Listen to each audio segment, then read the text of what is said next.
오늘은 예수 그리스도께서 죽음을 이기시고 이 부활하신 그 날입니다. 그래서 이 땅에 그런 모든 교회들은 오늘 정말 이 부활절 감사 예배로 이렇게 다 드리고 있습니다. 예수 그리스도의 그런 부활 자체는 사실은 우리 그 성탄절의 그런 기쁨하고 또한 예수 그리스도의 그런 부활의 기쁨은 참으로 기뻐해야 될 일인데, 어떤 분들은 성탄절의 그런 이 날도 아주 기쁘지만 이 부활의 그런 날이 더 기쁘다, 이렇게 고백하는 그런 신실한 그런 이 믿음의 사람들이 많이 있습니다. 그러면 예수 그리스도의 그런 부활 사건, 이 사건 자체가 왜 우리가 기뻐해야 될 그런 일이냐, 이것 자체를 우리가 아는 것은 매우 중요하거든요. 왜 그런가 하니까 예수 그리스도의 그런 부활이 어떤 역사적인 한 사건이 아니고, 또 예수님께서 죽으면서 또한 부활하신 그 사건으로 끝나는 것이 아니고 예수 그리스도의 그런 부활 자체가 왜 우리의 기쁨이 되느냐, 이것 자체는 우리의 삶과 죽음, 또한 그것뿐만 아니고 우리의 구원하고 매우 밀접한 연관이 있다는 거죠. 그래서 우리가 이 예수님의 그런 부활을 기뻐하는 거예요. 그냥 기뻐하는데, 예수님이 탄생하셨다, 혹은 예수님이 이 십자가에 이 처참하게 이렇게 운명하셨고 살아나셨다 하는 그것만이 아니고, 예수 그리스도의 그런 십자가와 예수 그리스도의 부활 자체는 바로 뭐냐, 우리가 하나님을 믿는 거, 이렇게 예배를 드리는 것은 이 목적 중에 가장 중요한 목적이 구원이거든요. 만약 우리가 죽어서 천국에서 만나지 못한다면 이 예배나 우리의 열심이나 아무 의미가 없습니다. 그래서 예수님의 그런 부활 자체가 왜 우리에게 그토록 중요하냐, 바로 그것은 우리의 구원하고 아주 밀접한 관계가 있다. 그것 때문에 우리는 이 부활, 예수 그리스도의 그런 부활을 기뻐한다 하는 그 이야기죠. 그래서 이것을 잘 설명한 성경 구절이 어디 있냐 하니까 고린도전서 15장 17절에서 20절 말씀이에요. 제가 읽어드리겠습니다. 그리스도께서 다시 살아나신 일이 없으면 너희의 믿음도 헛되고 너희가 여전히 죄 가운데 있을 것이요, 또한 그리스도 안에서 잠자는 자도 망하였으리니, 만일 그리스도 안에서 우리가 바라는 것이 다만 이 세상의 삶뿐이면 모든 사람 가운데 우리가 더 불쌍한 자이리라. 그러나 이제 그리스도께서 죽은 자 가운데서 다시 살아나사 잠자는 자들의 첫 열매가 되셨도다.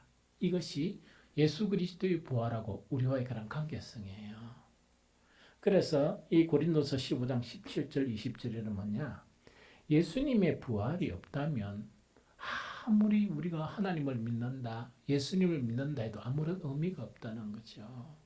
이건 아무 의미도 없고, 또 그렇게 자랑하는 것도 헛되고 그 믿음 자체도 헛되고, 또 그것뿐만 아니고 예수 그리스도의 그런 부활 사실이 없다 그러면 우리는 여전히 죄 가운데 있다는 것은 마지막 심판대 앞에 설 수밖에 없는 그런 존재들이다 하는 그 이야기거든요. 그런데 이런 상황 가운데 예수 그리스도께서 이렇게 부활하심으로 아주 중요한 핵심적인 내용이 이 내용이에요. 잠자는 자들의 첫 열매가 되셨도다 하는 이 말씀이에요. 그럼 이건 뭐냐, 이런 이야기예요. 우리 앞에 지금 이 죽은 분들이 너무 많잖아요. 주를 믿다가 죽은 분들이 너무 많잖아요. 너무 많은데 우리는 이분들이 죽은 채로 끝난 것이 아니고, 바로 이분들은 어떤 상태에 있냐, 예수 그리스도께서 죽음에서 승리하셔 이 부활하신 것처럼 그들도 부활한다. 예수님이 그 부활의 첫 열매라는 이야기거든요. 그래서 예수 그리스도 안에 죽은 사람들은 다 부활을 한다 하는 것이 우리하고 연관성이 있어요.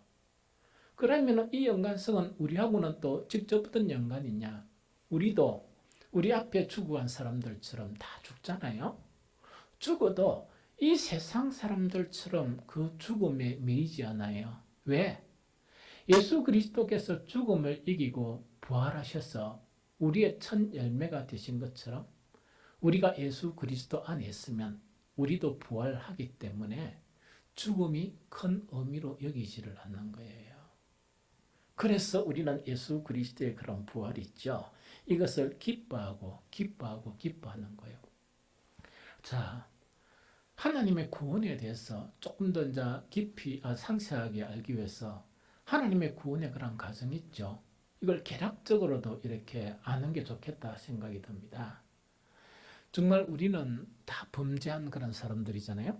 그런데 하나님의 구원의 시작은 우리는 믿음을 통해서 하나님께서 우리에게 뭐라고 인정해 주시느냐? 죄는 짓지만 죄가 없다고 인정해 주시는 거예요. 그것을 칭의라 그래요. 또 뿐만 아니고 그 칭의를 확실하게 증거하기 위해서 그 사람 속에 그 증거를 보여주세요. 그게 뭐냐니까 거듭나게 해주세요. 그래서 거듭난 거 이거는 뭐냐니까 다른 사람이 그 사람을 보더라도 어느 정도 짐작을 해요. 그런데 더 확실히 아는 거는 뭐냐? 지가 지를 더 알아요. 왜냐니까 옛날에 내가 이런 사람이 아니었는데 어떤 순간에 보니까 내가 다른 사람이 되었다. 그것 자체가 뭐냐? 거듭났다. 혹은 새 생명을 가졌다. 그 이야기입니다.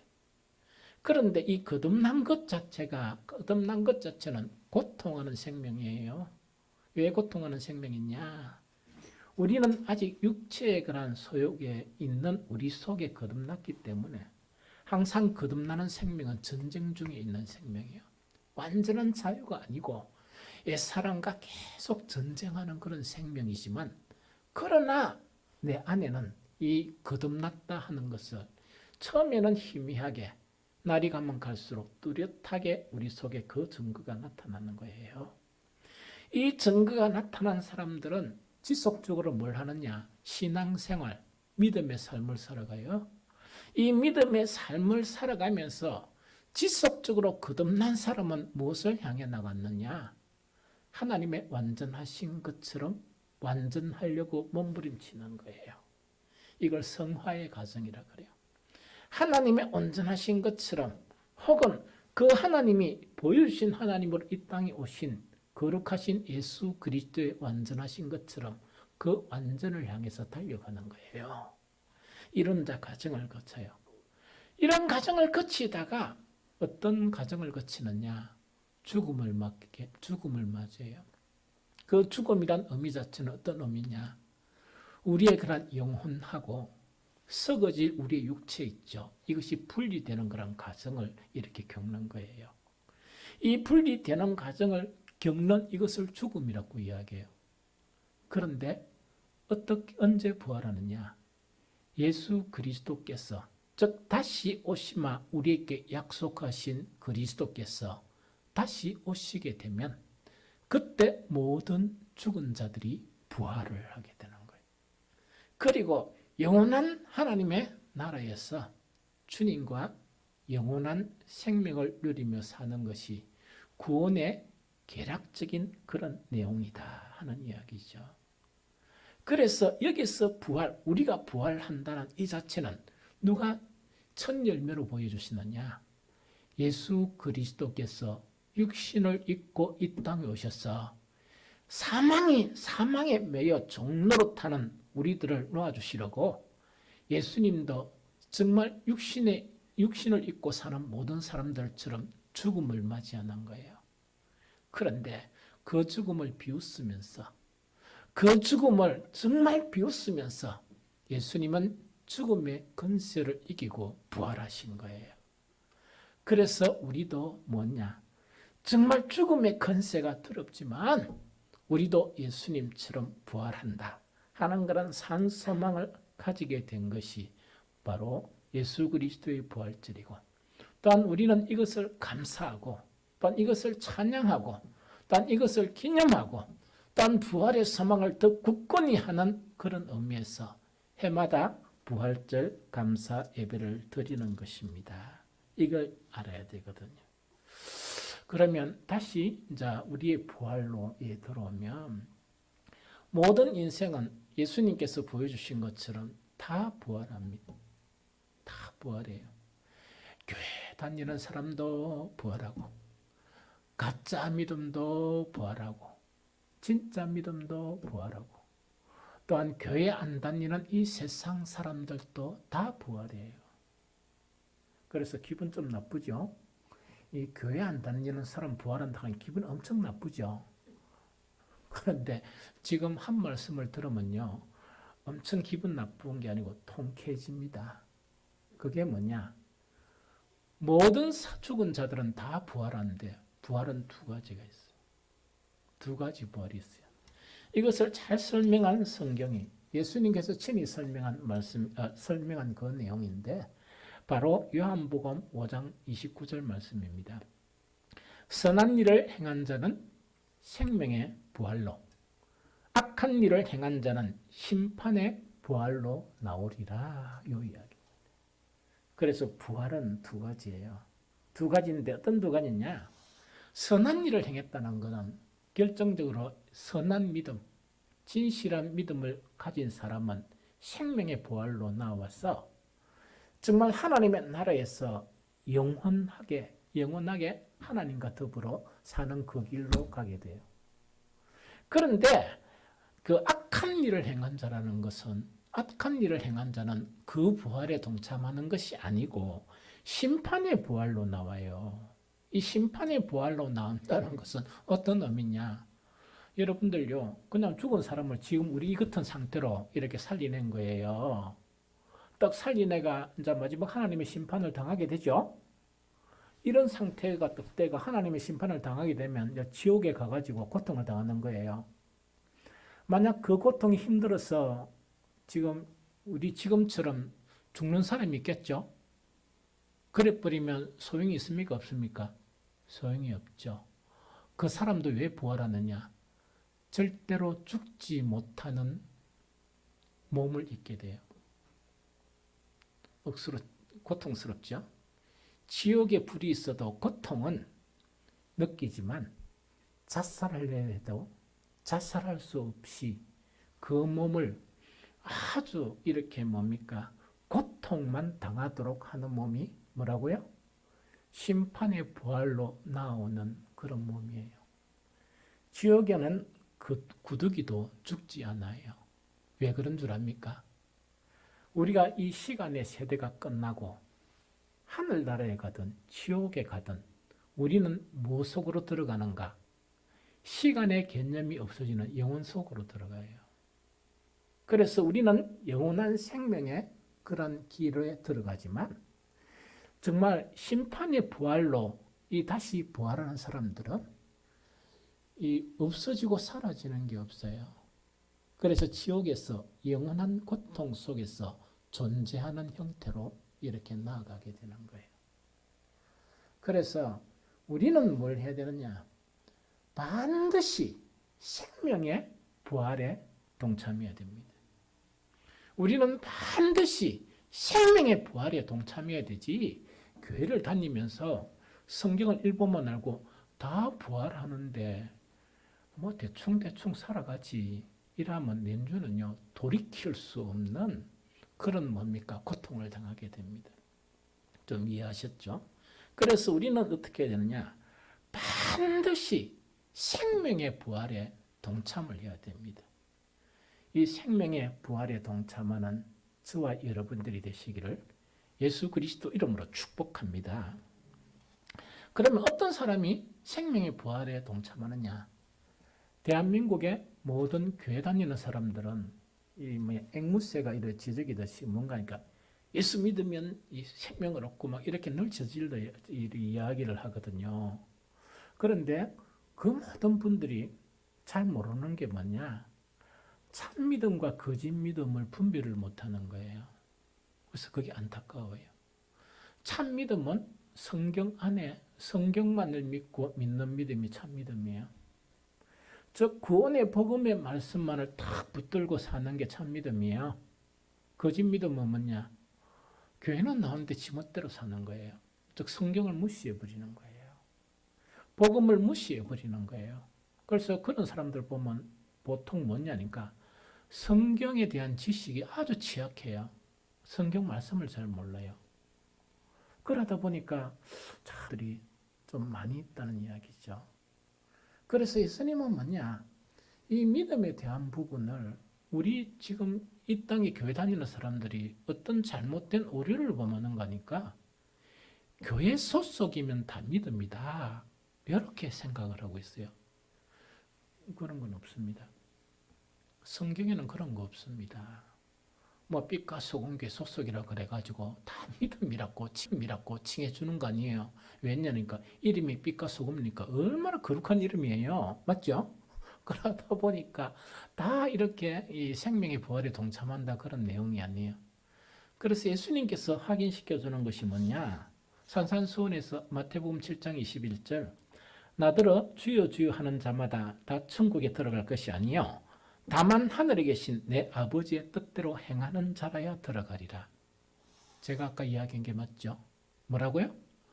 복음의 말씀에 따라서 신앙생활해야 된다. 모든 신앙생활의 근거가 무엇에 근거가 되어야 된다? 예수님이 가르친 말씀이 근거가 되어야 한다. 이것이 뭐냐니까 바로 이야기하는 거예요. 그러나 많은 사람들은 주님의 뜻대로 행하지 아니하고 어떻게 하느냐? 이 말만 입만 가지고 주여 주여 내뱉는 이것을 이야기해요. 그래서 입만 가지고 주여 주여 하는 것으로 천국에 갈 수 없다 하는 것 자체가 예수님께서 분명하게 확인을 시켜주는 그런 부분입니다.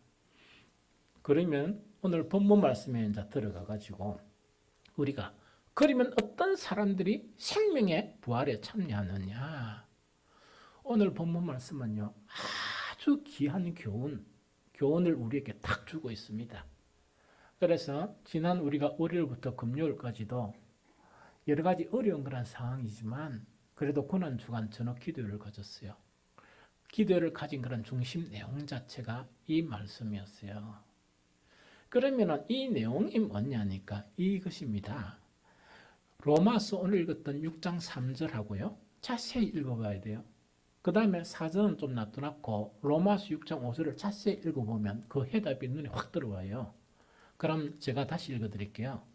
무릇 그리스도 예수와 합하여 받은 우리는 그의 죽으심과 합하여 세례받은 줄을 알지 못하느냐? 이어서 6장 5절 만일 우리가 그의 죽으심과 같은 모양으로 연합한 자가 되었으면 또한 그의 부활과 같은 모양으로 연합한 자도 되리라. 이 말씀입니다. 그럼 이 말씀을 좀 쉽게 풀이하면 이 이야기입니다. 이 이야기입니다. 이 바울은 세례를 이야기하면서 세례라는 것은 뭡니까? 구원의 그런 표상이죠. 구원받았다는 사실을 온 세상에 선포하면서 자랑하고 기뻐하는 게 그 세례예요. 그래서 요새는 그런 사람이 없지만 옛날에는 이 세례가 너무 좋아가지고 생일을 2번 지내는 사람도 있어요. 그게 뭐냐? 자기 난날 이래 생일하고 또 세례받은 날 생일하고 그때만 하더라도 우리나라 신앙이요 참 순수했어요. 순수해가지고 그 육신으로 난 날도 생일하고 그 다음에 세례받은 날 생일한다는 게 얼마만큼 성령께서 그 사람을 이끌어 가시면 이 믿음이 진실하고 간절한 믿음이었으면 그렇게 했겠어요. 요새는 뭐 그렇게 또 그렇게 안 한다고 해서 진실한 믿음이 아니다. 그건 아니에요. 참 이것이 믿음의 반증이다 하는 그런 거예요. 이 이야기가 조금 가지만 옛날에는 참 순수한 사람들이 많았어요. 그 순수한 사람들이 뭐냐니까 금요일 날 이래 되면 마음이 막 들다가 이 뭡니까 은행 가가지고 새 돈 있죠. 빨빨한 새 돈을 이렇게 해가 성경에 끼워놔요. 뭐 하려고요? 그 헌금하려고. 새 돈 없는 사람은 막 이 뭡니까 이 슬퍼하면서 왜 되는 거? 헌돈을 다림질하는 사람도 봤어요. 여러분들 다림질한 돈이나 그냥 낸 돈이나 다림질한 돈은 뭐 15,000원이고 그냥 돈은 10,000원입니까? 그런 개념이 아니고 그 마음의 정성이에요. 제가 한 번은 제가 막 이렇게 목회하기 전에 막 바쁘게 다니면서 이 전국적으로 막 강의 다니면서 어떤 지인이 그 뭡니까 자기 시아버지가 돌아가셨다 이랬는데 안 가볼 수가 없었어요. 안 가볼 수가 없어가 왜 있는가 하니까 이 다음날 바로 이 이제 제가 또 이 출장 가고 강의 스케줄이 잡혀 있는데 안 가볼 수가 없어가지고 그날 저녁에 돌아가셨다 오후에 뭐 이래 늦게 이야기 들었는데 아 오늘 이날 갔다가 내가 떠나야 되겠다 이렇게 딱 갔어요. 딱 가니까 그분은 장로님인데 이 장로였어요. 장로님인데 그 이제 어떻게 막 갑자기 돌아가셨어요. 그래가 뭐 탁 가니까 아직 아무것도 준비가 안 됐고 내가 가자 이제 뭡니까 그 뭐 장례식에 있는 그분이 그 이제 수습하기 위해서 왔어요. 그래서 할 수 없어서 둘이서 이제 그 장로님 수습을 한 거예요. 막 수습을 해가지고 막 이랬는데 제가 이제 딱 보니까 뭔가니까 벽에 이제 옷을 드라이를 탁 해가지고 넥타이하고 와이셔츠하고 있다고 그죠?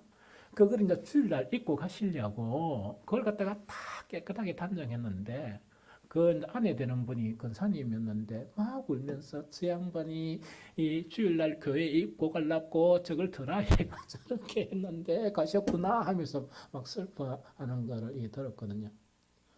그만큼 어떻게 이제 생활이나 삶에서 보면 뭔가 조금 감동적인 그게 크고 뭐 대단한 일이 아니지만 민망한 감동 그게 뭐냐니까 삶의 그런 순간순간에 주님이 늘 함께 있구나. 삶의 순간순간 늘 주님을 생각하고 있구나 하는 이런 거를 참 많이 느껴요. 그런데 시간이 막 지나고 오늘날은 옛날에 교회는 그거 좀 더 볼품없는 좀 볼품당한 게 아니지만 외관적으로 볼품 없잖아요. 오늘날 교회는 얼마나 위대하고 이 예루살렘 성전처럼 화려합니까? 예배나 모든 것이. 그런데 사람들을 보면 이 자그마한 감동이 다 사라져 버린 그런 세대에 살고 있는 듯한 그런 생각이 들어요. 참 슬퍼요. 그래서 옛날 생각이 자꾸 나는 거예요. 옛날 생각이. 우리는 앞에 더 희망적으로 이 앞날의 생각이 자꾸 나야 되는데 앞날에 시간이 지난다는 것은 절망적인 생각이 자꾸 들고 옛날 생각이 자꾸 나는 그 자체가 참으로 슬픈 현실이구나 하는 것을 이렇게 느낄 수 있는 것 같아요. 이제 다시 들어올게요. 생명의 부활에 동참하는 것을 뭐라고 이야기하느냐. 바울은 세례를 이야기하면서 세례란 원래적인 의미는 예수 그리스도께서 십자가에 죽었듯이 함께 죽는 것이 세례다. 이 이야기야. 이해되겠죠? 함께 죽는 것이 세례다. 6장 3절 다시 읽을게요. 무릇 예수 그리스도와 합하여 세례를 받은 우리는 그의 죽으심과 합하여 세례를 받은 줄로 알지 못하느냐 이야기죠. 그래서 이거는 어떤 의미인가 하니까 예수 그리스도의 십자가에 있다 그러면 세례의 진정한 의미는 예수 그리스도께서 죽으신 것처럼 우리가 예수 그리스도와 연합해서 죽는 것이 세례다 하는 그거를 이야기해요. 이해되죠? 그러면서 6장 5절에서 뭐라고 이야기하느냐? 만일 우리가 그의 죽으심과 같은 모양으로 연합한 자가 되었으면 이거는 예수님이 죽었듯이 나도 죽어버린 자가 되었으면 그 뒤에 말이 요 말이요. 그의 부활과 같은 모양으로 연합한 자도 되리라 이야기죠. 그럼 이거는 뭐냐? 우리는 정말 이 영생에 이르는 생명에 이르는 그 부활 자체는 예수 그리스도의 그런 십자가와도 동참해야 되고 이 십자가와 동참함이 없는 부활은 있을 수가 없다 하는 그거를 이야기합니다. 생명에 이르는 부활 자체는 뭐냐?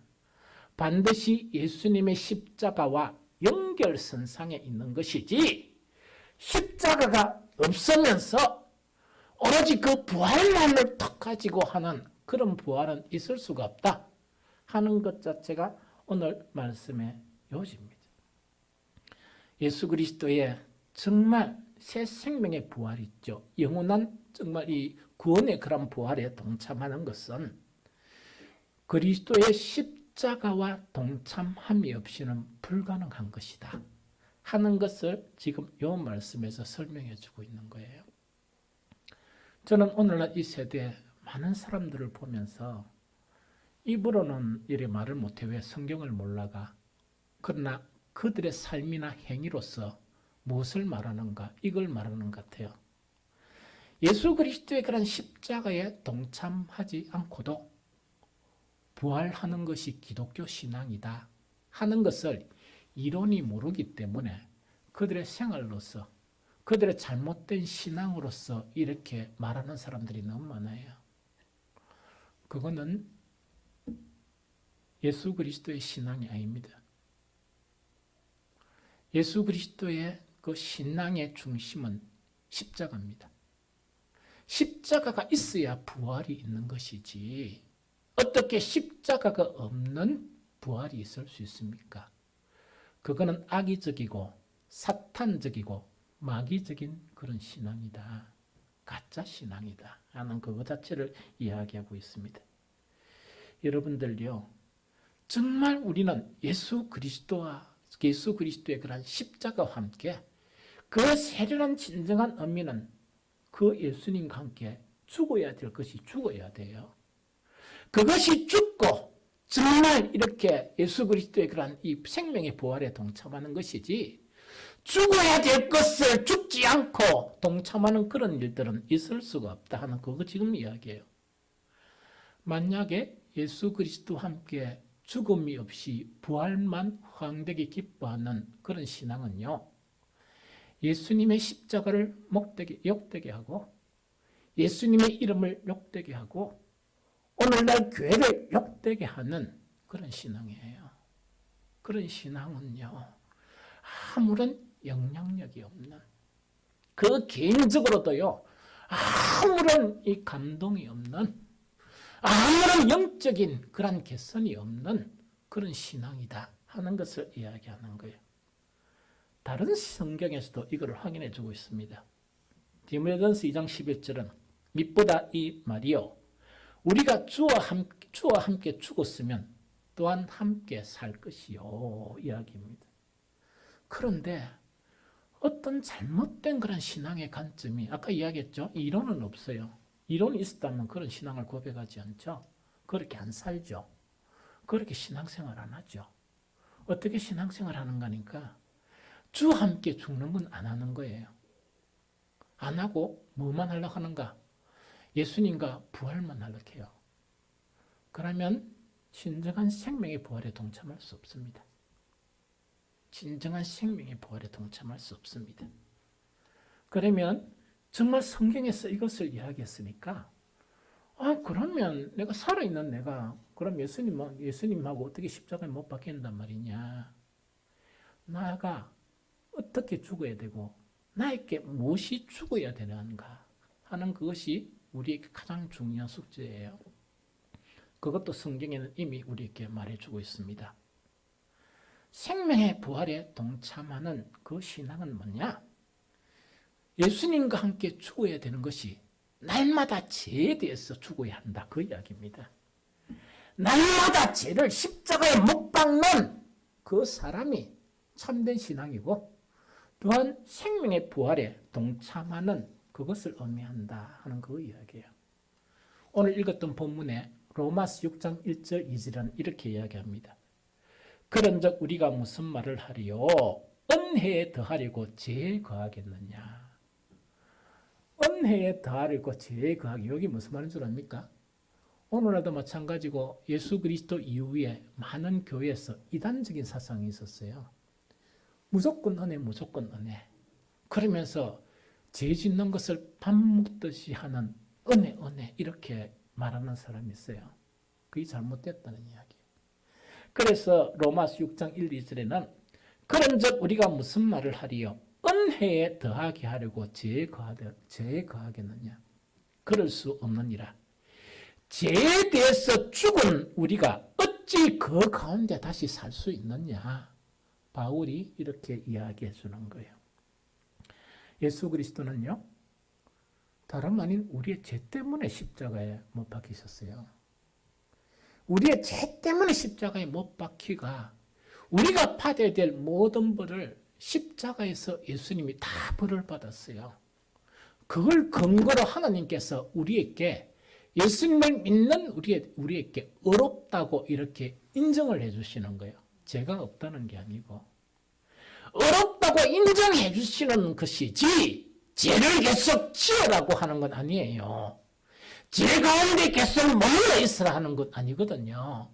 그거 지금 그걸 이야기하는 거예요. 예수 그리스도께서는 정말 우리의 죄 때문에 십자가에 달렸었는데, 그러면 칭의를 받은 우리가 죄를 갖다가 계속 지으면서 이렇게 하나님을 찬양하고 죄를 지으면서 이렇게 예배를 드리고 죄를 지으면서 그리스도인이라 이야기하고 죄를 계속 지으면서 직분을 받고 그렇게 살라는 건 아닙니다. 그래서 성경 전반전에 걸쳐서 예수 그리스도를 우리에게 보내주심으로 정말 하나님의 참된 사람이 어떻게 살아가야 되느냐, 어떻게 깨끗하고 정결하게 살아가야 되느냐, 그것을 몸소 보여주셨어요. 그래서 끊임없이 정말 우리의 성도들은 죄 가운데 머물러 있으면 안 되고 날마다 우리의 죄를 십자가에 못 박는 그것이 정말 이 생명의 부활에 이르는 십자가와 연관된 부활신앙입니다. 이것을 알아야 돼요. 그런데 많은 사람들이 뭐냐? 죄를 잘 몰라요. 이 죄를 잘 모르는데 죄가 뭐냐? 우리 이 교리에 보면요, 이 요리문답이라는 게 있어요. 이 요리문답이 소요리문답이 있고 대요리문답이 있습니다. 그래서 세례받은 사람은 이 요리문답 교리 공부를 다 하게 됩니다. 소요리문답에 보면 죄를 어떻게 규정하느냐, 이렇게 규정해요. 죄는 하나님의 법을 순종함에 부족한 것이나 혹 어기는 것이다, 이렇게 되어 있습니다. 그러면 자 봅니다. 우리는 우리가 지은 죄 때문에 하나님으로부터 받을 형벌 자체, 그거는 예수님이 다 지고 가셨어요. 그런데 우리 속에는 죄가 있느냐 없느냐는 문제는 정말 이 죄가 무엇이냐 하는 이 내용을 보면 우리가 얼마나 십자가에 못 박아야 될 것이 많은가, 그걸 우리에게 여실히 증명해 주고 있습니다. 그게 뭐냐? 죄는 하나님의 법을 순종함에 부족한 것이나 혹 어기는 것이다. 즉 우리가 계속 말씀을 듣고 계속 성경을 보는 거 있죠. 그러면 그 성경의 그런 야구사항이 이 정도가 되면 그 사람은 뭐냐? 이 정도 다 채우지 못하고 이 정도밖에 못 살아가는 거예요. 그것도 죄란 이야기입니다.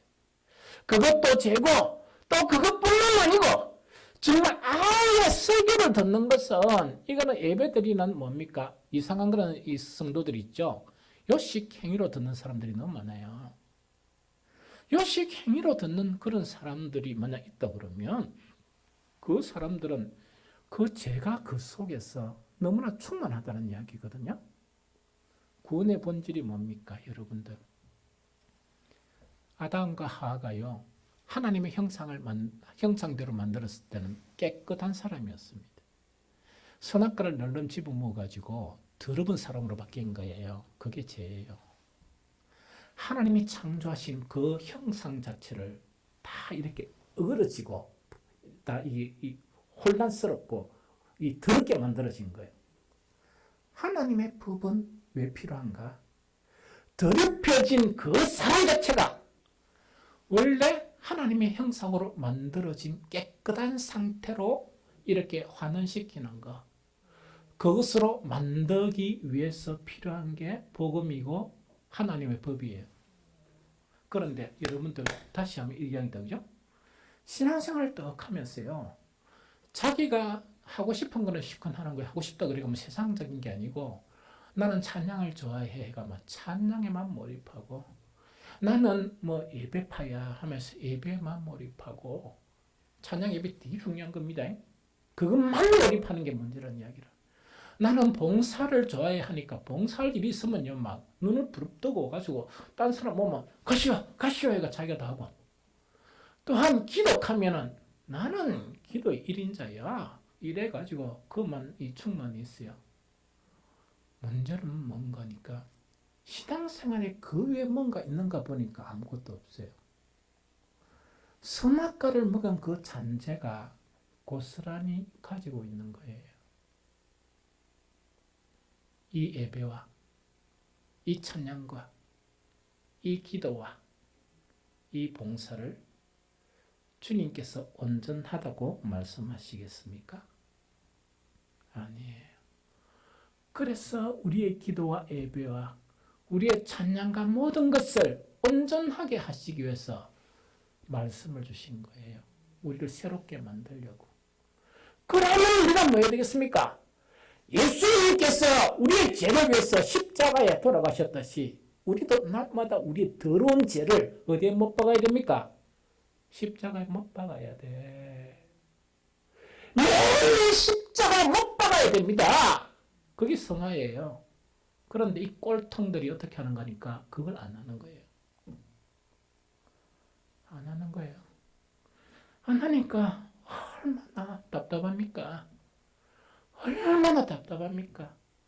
성령을 보내주셨는데 그 제가 충만하고 자기가 충만하니까 성령을 완전히 뭡니까? 지 발 밑에 뭡니까? 밟고 있으면서도 그걸 깨달지 못하는 거예요.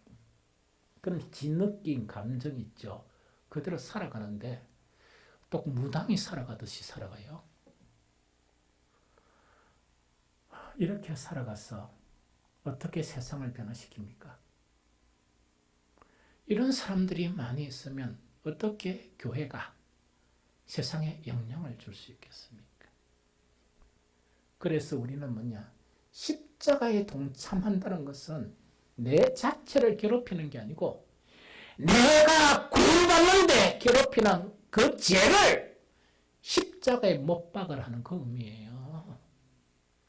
그런 의미 자체가 바로 십자가에 정말 못 박는다는 그런 의미입니다. 왜 그러냐? 우리는요, 어렵게 되어야 돼요. 천국에는 전부 다 의인들만 있어요. 죄인들 한 놈도 없습니다. 그래서 어렵게 돼야 돼요. 어렵게 되기 위해서, 어렵게 되려고 그러면 우리 안에 있는 죄를 십자가에 못 박아야 어렵게 되지. 우리 안에 있는 죄를 반대로 있다 합니까? 어떻게 합니까? 그걸 보호하고 그게 뭐 대단한 것인 것처럼 그걸 갖다 끌어안고 있고 있다 합니까? 그래서 사는 사람들이 너무 많아요. 그러니까 그건 신앙이 아니죠, 사실은. 그게 무슨 신앙입니까? 그런데 느낌도 몰라요. 이게 무슨 문제입니까? 그래서 성경은 뭐냐? 너희 자신을 종으로 내어주는 누구에게 순종하든지 그 순종을 받은 자의 종이 되는 줄 너희가 알지 못하느냐? 혹은 죄의 종으로 사망에 이르고 혹은 순종의 종으로 의에 이르느니라. 하나님께 감사하리로다. 우리가 본래 죄의 종이더니 너희에게 전하여 준 바 교훈의 본을 마음으로 순종하여 죄로부터 해방되어 의의 종이 되었느니라. 이 의의 종이 되기 위해서 우리는 우리의 죄를 십자가에 못 박아야 돼요. 좀 이상한 사람들, 그리스도인들이 어떻게 사는 거니까 들은 이야기예요. 교회에서는 거룩 모습을 보면요, 막 몸을 불사르게 내줄 줄이라는 거예요. 회사만 가면 사안 대장, 성질 부리는 대장, 양보 안 하는 대장, 그렇대요. 그러면서 또 그래 하면 부끄러워가지고 교회 안 다닌다 이야기해야 되잖아. 안 다닌다 이야기하면 거짓말이지만 다닌다 소리를 하면 안 되잖아. 내가 교회에서 뭔 줄 아나? 이러니까 하나님을 욕먹이는 인간들이 얼마나 많은 줄 압니까? 오늘 이 교회가 왜 이렇게 처량하게 됐습니까? 그 양반들이 경건하게 살아가는 많은 사람들까지 욕을 먹이는 거예요. 뭔가 죄인을 다루듯이 있다입니까? 뭐 죄인을 다루듯이. 그러니까 이래 해도 지금 할 말이 별로 없는 거예요. 왜냐니까 하도 그런 사람들이, 그런 가짜 신앙을 가진 사람들이 너무 교회를 욕되게 하고 하니까 그런 거예요. 오늘도 지난주도 마찬가지지만 코로나 바이러스 때 오면 어떤 분들은 교회에서 막 싸워요. 공무원들 오면 싸우지 마세요. 성경은요, 하나님이 근위로 세운 이 땅의 권세에 복종해야 됩니다. 우리가 온전히 잘 살면 교회를 함부로 대우 안 합니다. 그런데 왜 교회가 함부로 대우받느냐? 그런 종래기들 때문에 교회가 함부로 대우를 받는 거예요. 그래서 그런 거는 뭐냐? 그럴 때마다 경건하게 살고자 하는 좀 고난을 받는다. 이렇게 생각하고 고난 받으세요. 무시당하고. 코로나 바이러스, 이 하도 바이러스 안 오니까 그 근시에 있는 교회들이 주일날 문을 다 닫았잖아요. 우리 교회도 반쪽 예배드리잖아요. 찍소리 못하고. 정말 이런 일이 당하는 것이 바로 그런 것 때문에 당한다 하는 그 이야기죠. 그래서 정말 중요한 그런 부분. 또 왜 우리가 죄를 십자가에 못 박아야 되느냐? 아주 중요해요. 하나는 의 때문입니다. 의. 아무도 죄 있는 사람으로 죄의 형태를 가지고 천국에 못 갑니다. 그래서 의가 되기 위해서 계속 죄를 십자가에 못 박아야 돼요. 두 번째, 거룩함의 열매를 얻어 영생에 이르기 위해서 우리는 매일매일 뭘 해야 되느냐? 우리의 죄를 십자가에 못 박아야 돼요. 제가 읽어드릴게요. 로마서 6장 20절 22절. 너희가 죄의 종이 되었을 때 의에 대하여 자유로웠느니라. 너희가 그때 무슨 열매를 얻었느냐? 이제는 너희가 그 일을 부끄러워하나니 그런 그 마지막은 사망임이라. 그러나 이제는 너희가 죄로부터 해방되고 하나님께 종이 되어 거룩함에 이르는 열매를 맺었으니 그 마지막은 영생이니라. 즉 생명의 부활에 참여한다 하는 그 이야기입니다. 어떻게 예수님께서 이 정말 이 뭡니까? 이 고통의 그런 십자가, 그걸 고통이라도 말을 붙이지 못할 만큼 극한 그런 십자가를 지고 우리를 칭의에 이르게 하시는데 우리가 그 죄를 사랑한다 그러면 그게 무슨 꼴입니까? 우리가 그 죄를 십자가에, 우리의 죄를 십자가에 매일 맺으면서 정말 거룩에 이르는 노력이 없다 그러면 우리가 어떻게 십자가에 동참하는 그런 신앙이겠습니까? 그래서요, 우리가 죽을 때까지 죄를 완전히 버릴 수는 없습니다. 그러나 살아가는 순간순간 매일매일 우리의 허물과 그런 죄요, 십자가에 못 박으면서 하나님의 아들의 그런 모습을 이 세상에 보여줘야 돼요. 우리는 계속 어렵게 되는 그것이 신앙의 길이에요. 그게 믿음의 길이에요. 이제는 더 이상 죄와 동무하지 마십시오.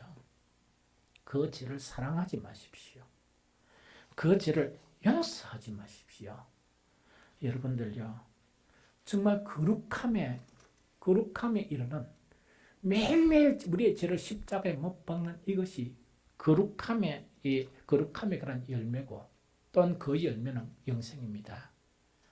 특히 말씀 한 구절, 여러분들 옛날에 이 말씀이 있을 때 많은 사람들이 암송하기도 했죠. 히브리서 12장 14절에 보면 모든 사람과 더불어 화평함과 거룩함을 따르라. 이것이 없이는 아무도 주를 보지 못하리라 하는 이 말씀입니다.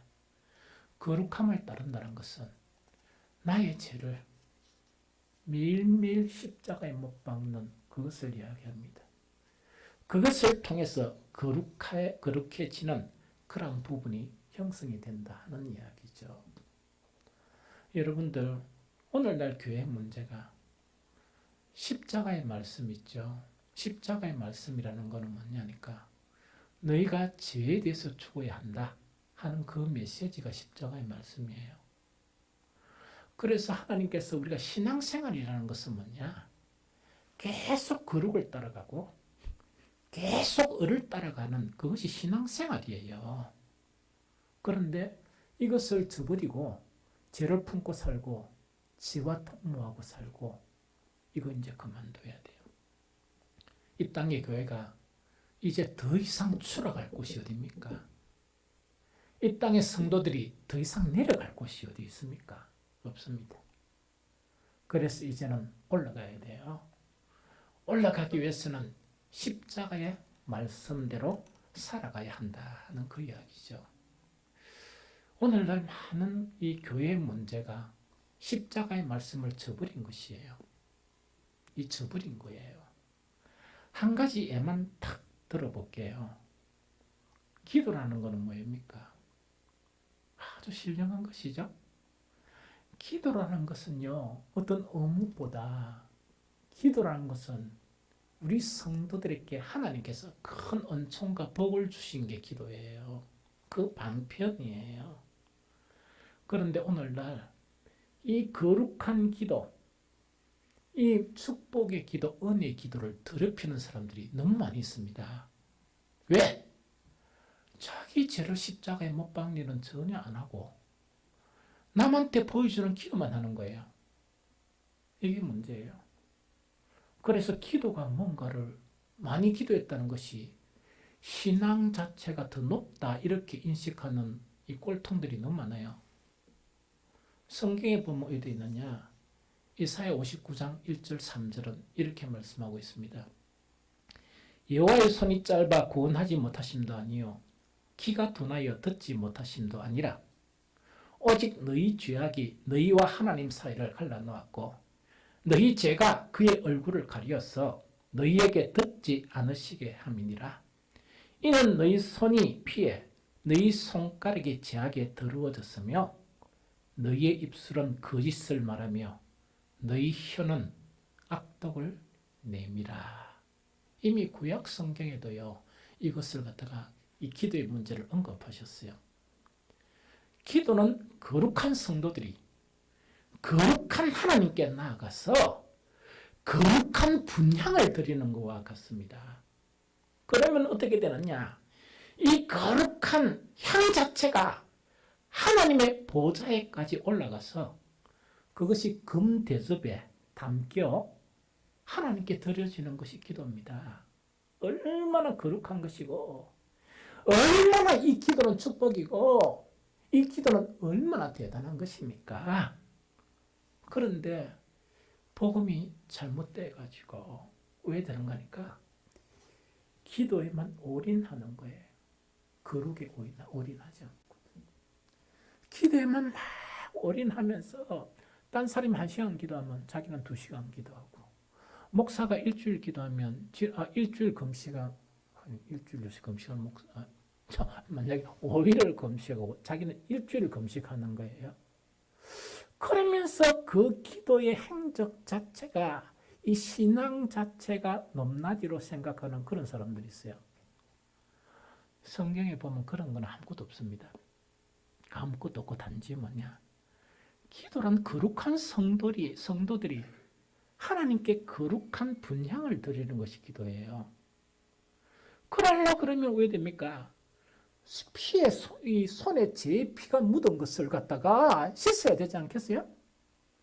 입술에 더럽고 추하고 제약된 그런 입술을 깨끗하게 하고 주님 앞에 거룩한 전에 나와서 거룩한 기도를 해야 되죠. 그런데 철면피가 되어가지고요. 바로 1시간 전에 세상을 디비 낳고 와가지고 주님 앞에 거룩하게 기도해요.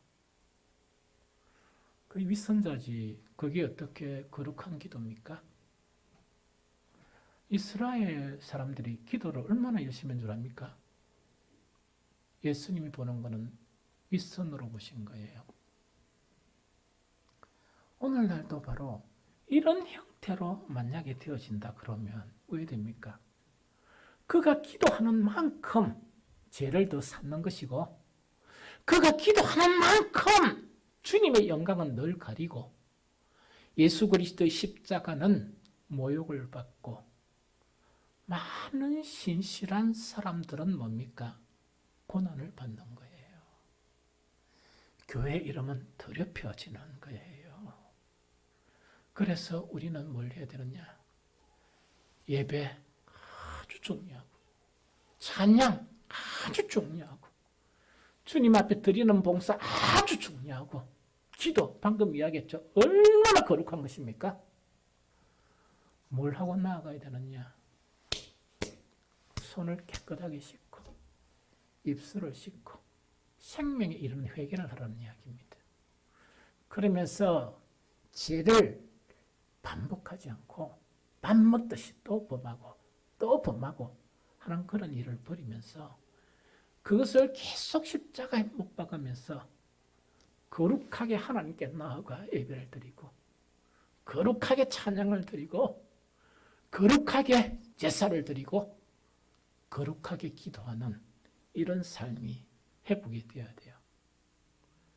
그리스도 예수의 사람들은요, 우리는 죄에 대해서 죽은 자다. 이것을 선언해야 됩니다. 뿐만 아니고 우리는 하나님에 대해서 산 자다는 것은 거룩한 하나님에 대해서 산 자라. 그걸 매일매일 선언하면서 살아가야 돼요.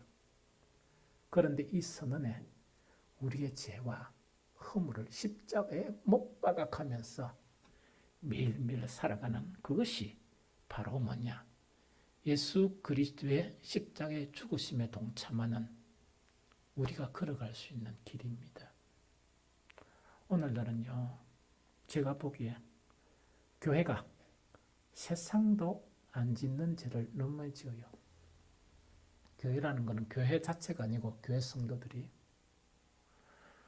이거는 참으로요, 정말 나쁜 것입니다. 왜냐니까 회개를 안 하니까. 매일매일 죄를 십자가에 못 박는, 십자가에 동참하는 일이 없으니까 그런 현상이 일어난다 하는 그 이야기죠. 조금 시간이 넘었지만 오늘 또 부활할 줄 아닙니까? 한 가지만 더 하겠습니다. 우리는 무엇이 죽어야 되느냐? 타락한 자아가 죽어야 돼요. 타락한 자아가 죽어야 돼요. 이 타락한 자아하고요, 죄는 인간성이 있지만 좀 차이가 나요. 타락한 자아는 뭐냐? 이걸 말합니다. 단지 들어보세요. 처음에 하나님이 하나님 형상대로 우리를 지었어요. 타락한 상태가 아니고 깨끗한 지성과 감성과 의지를 가졌어요. 선악과를 들러 모아가지고 그게 타락인 거예요. 지성도 타락하고 감성도 타락하고 우리의 의지도 이 타락을 했었어요. 이런 우리를 위해서 예수님은 십자가에 들어가셨어요. 그럼 우리는 뭘 해야 됩니까? 우리 속에 잔재해 있는 타락한 자를 매일매일 십자가에 못 박아 죄와 함께, 그것이 십자가에 동참하는 것을 의미해요. 바울은 아주 위대한 고백을 합니다. 그게 뭐냐? 갈라디아서 2장 20절. 내가 그리스도와 함께 십자가에 못 박혔나니 그런즉 이제는 내가 사는 것이 아니요 오직 내 안에 그리스도께서 사시는 것이라. 이제 내가 육체 가운데 사는 것은 나를 사랑하사 나를 위하여 자기 자신을 버리신 하나님의 아들을 믿는 믿음 안에서 사는 것이라. 바울이 고백하죠. 내가 그리스도와 함께 십자가에 못 박혔다 하는 이 고백에서는, 이 고백 자체는 뭐냐? 내 타락한 자가 십자가에 못 박혔다 선언하는 거예요.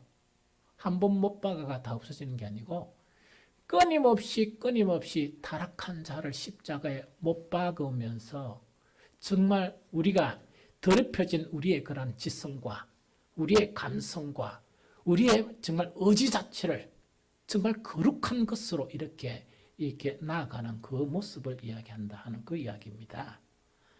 그래서 정말 우리가 그리스도인이 되었다 그래가, 세례를 받았다 그래가 타락한 자아가 없어지는 건 아니에요. 그럼 이거는 정말 성화를 통해서 끊임없이 우리의 죄와 함께 십자가에 못 박아야 돼요. 그럼 여기서 타락한 자아 자체를 성경은 어떻게 이야기하느냐? 여러 가지를 이야기하지만 중요한 이야기 몇 가지 이야기할게요. 우리의 옛사람이에요. 우리의 옛사람. 그러면 로마서 6장 6절. 우리가 알거니와 우리의 옛사람이 예수와 함께 십자가에 못 박힌 것은 제 몸이 죽어 다시는 우리가 죄의 종로로 타지 않게 하려 함이니 이야기죠. 여기서 옛사람이 등장합니다. 우리는 다 새사람이잖아. 그리스도인이잖아요. 그럼 그리스도인으로 살아야지. 어떻게 교회 나가 예배드리면서 옛사람으로 삽니까? 그래서 우리 옛사람을 십자가에 못 박아야 된다. 두 번째, 땅에 있는 지체라고 이야기해요. 골로새서 3장 5절. 그러므로 땅에 있는 지체를 죽이라. 곧 음란과 부정과 사욕과 악한 정욕과 탐심이니 탐심은 우상숭배다. 구약에는 우상을 만들며 절하는 게 우상숭배지만 신약에서는 뭡니까? 탐심을 마음에 품고 사는 것이 그게 우상숭배다 하는 그 이야기입니다. 육체 세 번째 갈라디아서 5장 24절. 그리스도 예수의 사람들은 육체와 함께 그 정욕과 탐심을 십자가에 못 박느니라. 이렇게 세 가지로 이렇게 표현을 합니다. 그러면요, 이 세 가지는 여러분들 요거 설명을 안 하려고 그래요. 안 하고 실질적으로 살아가면서 이 세 가지와 연관된 이 타락한 자아가 어떤 것이 있느냐, 그거 좀 설명할게요. 그래서 이런 것이 있으면요, 제발 십자가에 좀 못 박고 세상 사람들보다 좀 거룩하고 세상 사람들보다 좀 어렵고 세상 사람들보다 좀 높은 그런 품격의 그리스도인이 되었으면 좋겠습니다. 여기서 타락한 자라는 것은 뭘 의미하는가? 몇 가지 설명할게요. 제일 첫 번째로 뭐냐? 이것이 옛사람이고 타락한 자인데 사회생활하면서 뭐냐? 자기밖에 모르는 이기적이고 자기 중심적인 그런 삶이 있죠. 그게 타락한 자예요. 천국에는 이런 사람 아무도 없습니다. 천국에는 이런 인간들이 없어요. 세상 사람들은 뭐냐? 자기밖에 모르잖아요. 이기적이잖아요. 자기 중심적이잖아요. 세상 사람들은 세상 사람이니까 이걸 하면서 살아야 돼요. 그런데 그리스도인들은 이거 버려야 돼요. 두 번째요. 신의가 없는 사람이죠. 신의가 없다는 거는 뭐냐니까 세상 사람은 오해되는 거니까 이렇게 살다가 자기가 안 이롭고 자기한테 문제가 있으면 싹 바꾸는 게 세상 사람이에요. 그게 처세술이에요. 세상에. 그리스도인들이 그렇게 되면 세상 사람이죠. 그리스도인은요, 상황이 좀 바뀌어도 내가 좀 손해가 보더라도 어려움에 직면하더라도 신의를 지키는 거예요. 그게 예수의 사람이에요. 세상과 달라져야 될 예수의 사람이에요. 그런데 교회 다니는 사람들이 세상 사람들보다 더 자기중심적이고 세상 사람들보다 신의가 전혀 없는 형편에 따라서 너무 잘 바꾸는 그러면서 뭐 교회 다닌다는 거 좀 부끄러워하면서 초신자들 이렇게 생각하면 되는데 나는 직분자요 하면서 이 짓을 하면 얼마나 주님이 욕을 먹겠습니까? 이거를 이야기해요. 그 다음 세 번째 뭐냐니까 어렵고 힘든 상황에서도 뭘 해야 됩니까? 힘든 상황이 오면요. 쉽게 뭘 파느냐? 양심을 팔아먹는 거예요. 뿐만 아니고 영혼까지 팔아먹는 거예요. 텔레비도 보면 뭡니까? 영혼까지 팔아먹지 마라. 세상 사람도 그렇게 이야기하잖아요. 그래서 이게 세상 사람이고 정말 이 타락한 본성은 이렇게 해요. 하나님의 사람은 이렇게 하면 안 됩니다. 아무리 어렵고 힘든 상황에서도 자기의 양심은 지켜야 돼요. 뿐만 아니고 어떻게 영혼을 팔아먹으면 마귀한테 넘어갔다는 이야기 아닙니까? 차라리 딱 죽어보면 죽어버리지 어떻게 영혼을 팔아먹어요. 그래서 이게 바로 뭐냐? 이 타락한 자입니다. 마지막 네 번째 한 가지 이야기할까요? 전혀 책임감이란 걸 모르는 거예요. 여러분들 세상 속에서도요, 뭐 장군이나 또 어떤 직급에 있는 그런 사람들이 모든 것을 자기 스스로 책임지고 자기 밑에 있는 사람들에게 책임을 돌리지 않는 사람들이 있습니다. 그 사람들은 교회 안 다녀도 정말 이 영웅이라고 이야기해요. 아주 뭡니까? 영웅적인 그런 사람이에요. 정말 우리는 어떻게 되겠습니까? 책임을 질 줄 알아야 되는데 그걸 못 진다. 상황이 나빠졌다고 책임을 헌시단 버리던 내려버리고 이거는 왜 그러냐니까 이 타락한 본성대로 살아가거든요. 이 모든 것을 십자가에 못 박아야 이 세상 사람들이 그리스도인으로 인정해줘요. 이것을 십자가에 못 박고 없어져야 우리는 우리의 삶을 통해서 하나님께 영광을 돌려요. 이것이 바로 뭐냐? 이런 것을 십자가에 매일매일의 삶을 통해서 십자가에 못 박는 것이 바로 무엇이냐? 십자가에 동참하는 것이에요. 이런 사람에게는 반드시 정말 생명의 부활에, 영광스러운 부활에 동참하게 되어 있습니다. 말씀 결론 지을게요.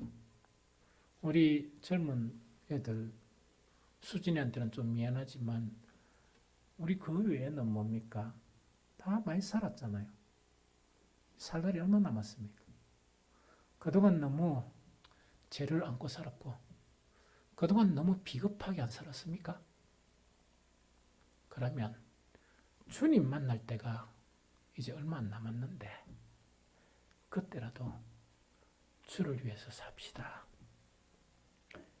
입으로만 하지 말고 또한 우리가 너무 잘하는 예배나 찬양이나 헌신이나 기도만 하지 말고 이제는 우리의 허물과 죄를 십자가에 매일매일 못 박고 우리의 그런 타락한 그런 본성 있죠. 이것을 좀 십자가에 못 박으면서 우리 자신이 있다는 것으로 하나님의 영광이 되는 정말 하나님의 이름을 높이는 말만 교회 와가지고 뭐 주님을 높이고 주님을 이런 그런 짓거리 좀 그만하고 정말 우리의 그런 삶을 통해서 십자가에 동참하는 우리의 삶을 통해서 하나님께 영광을 돌리고 예수 그리스도의 십자가에 원수로 행하지 아니하고 그 예수 그리스도의 십자가에 영광을 돌리는 저와 여러분들의 삶이 되어서 우리는 반드시 주님 오실 때에 생명의 부활에 동참하는 저와 여러분들이 되시기를 예수 그리스도 이름으로 축복합니다.